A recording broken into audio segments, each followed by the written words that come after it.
வணக்கம். சிவாஜி ஸ்ரீதரன். தகவல் 495. அன்பு, அறிவு, செல்வம் இந்த 3 பேரில் யாரை வீட்டுக்குள் அழைப்பது? வெற்றி, செல்வம் மீண்டும் கிடைக்கலாம். ஆனால் அன்பானவர்களுடன் இழந்த தருணம் திரும்பாது. நிம்மதியும் மகிழ்ச்சியும் அன்போடு பகிர்ந்தால்தான் வாழ்க்கை இனிக்கும். வசதிகளையும் வெற்றிகளையும் தேடிச் செல்லும் பயணத்தில் அன்பானவர்களை விட்டு அதிக தூரம் விலகி செல்லக்கூடாது. பணம், புகழ் போன்றவற்றை மீண்டும் சம்பாதித்துக் கொள்ளலாம். ஆனால் இந்த தருணங்களையும் உறவுகளையும் மீண்டும் பெற முடியாது என்பதை நினைவில் கொள்ள வேண்டும். வாழ்க்கையில் இறுதி இலக்கு நிம்மதியும் மகிழ்ச்சியும் தான். அதை அன்பானவர்களுடன் பகிர்வதில் உண்மையான அர்த்தம் உள்ளது.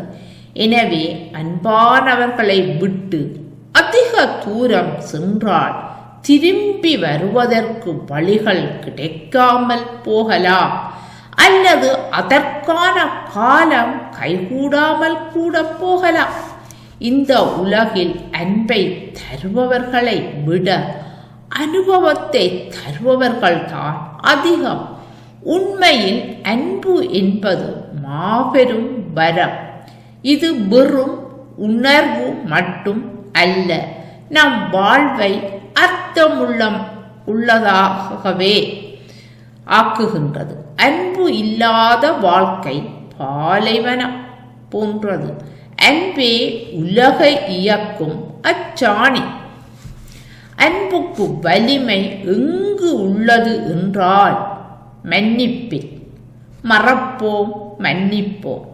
நம் மீது அன்பும் அக்கறையும் கொள்ளும் மனிதர்களை மதிப்பதும் அவர்களுடன் செலவழிக்கும்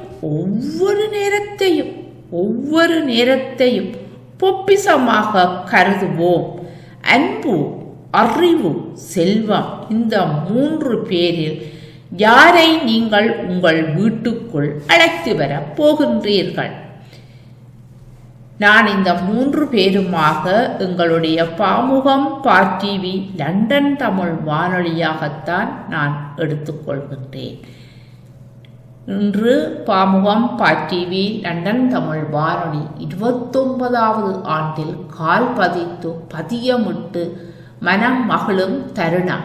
எங்கள் கதவை தட்டி எங்கள் வீட்டுக்குள் வந்து 24 ஆண்டுகள் என்றென்றும் அன்பும் அறிவும் தரும் அறிவு பொப்பிசமாக எங்களுடன் இணைந்தே செல்லும் பாமுகம் டிவி லண்டன் தமிழ் வானொலி இன்னும் பல்லாண்டு காலம் வாழ்க, வளர்க, உயர்க என்று உன்னை மனதார வாழ்த்துகின்றேன். நன்றியுடன். நன்றி, வணக்கம்.